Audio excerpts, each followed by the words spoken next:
જૂનાગઢમાં વીજ વાયરમાં ફસાયેલા પતંગ જતા કરવા માટે પીજીવીસીએલના અધ્યક્ષે કરી લોકોને અપીલ.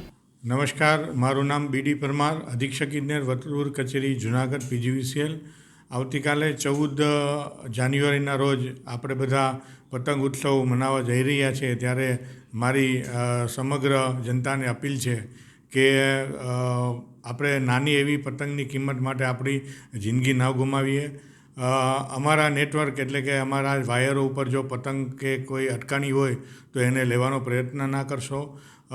પછી મેગ્નેટિક ટેપ કે એવી કંઈ જે દોરા હોય એના દ્વારા અમારા નેટવર્કમાં પતંગ સલવાય તો એને પણ લેવાનો પ્રયત્ન ના કરશો. અમારા નેટવર્કથી બને ત્યાં સુધી દૂર રહેશો અને અમારા નેટવર્કમાં જો પતંગ અટકાઈ ગઈ હોય તો એ પતંગને અને દોરાને જતું કરી અને બધા પોતપોતાનો ઉત્સવ સારી અને સલામત રીતે ઉજવે એવી મારી જાહેર જનતાને નમ્ર અપીલ અને વિનંતી છે.